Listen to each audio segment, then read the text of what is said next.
Hey David, we're here with Formula E and Jaguar. Can you tell us a little bit about what you're doing in Hong Kong right now?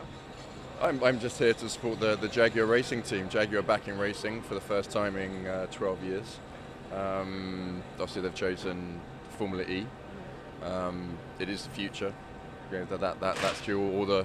A lot of bigger brands are coming in from Jaguar from next year, 2 years on. We've got Audi coming on, Mercedes and everyone else, but Jaguar at the pinnacle of it at the moment, really. Amazing. So do you think the future of driving and cars in general is going to be electric in the future? Yes, and I was a skeptic of that at first, really. I didn't think it would, but the vehicles are superb now.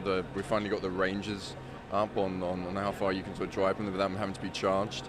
So yes, it is going to be the future. I'm not sure if it's going to be a stopgap until we find something else like hydrogen, because obviously it still takes burning fossil fuels, and I'm not sure how big the ranges can get, but I'm sure if all the development sort of carries on, they'll have huge ranges, and you'll probably, if you can charge your cars from renewable sources, it is the future. But yeah, and I think, as a car enthusiast, I'm not saying I ever want to get away from driving big V8 engine noise. I mean, that's still a passion, and I don't think the world should suddenly sort of put a stopgap on that, and when we can't sort of drive petrol cars anymore.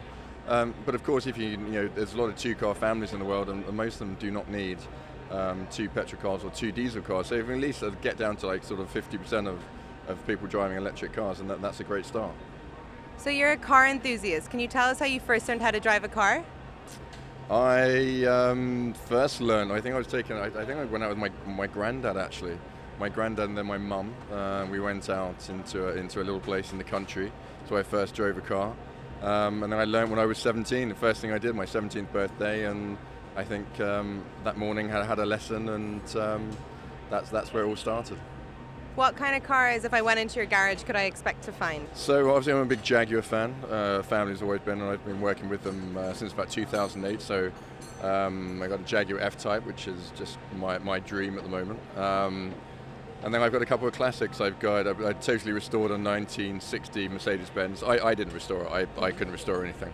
But a guy called Parry Channer does that for me at Lux Classics, and he's currently doing a Porsche 356, a 1964. And then Jaguar are working with their new Heritage Centre on finding me a 1950s, 1960s XK120 at the moment. So there's a bit of a collection.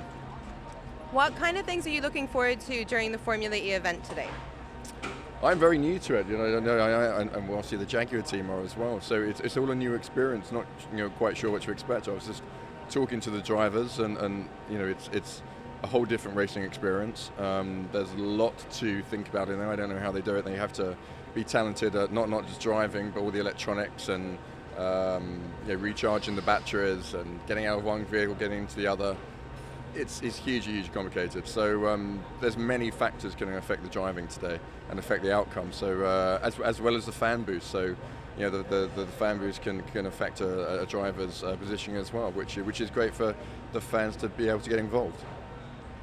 What has been your favorite driving trip, and this is our last question, in your entire life? Wow. I race a thing called the Mille Miglia, which is a 1,000-mile race around Italy. And I do that with the Jaguar Heritage Classic section. So I've done that twice now, but it was the first one I did with Yasmin Le Bon. And so it's over you do 1,000 miles over 3 days, and it was just the most incredible experience. So that's probably my favorite drive so far.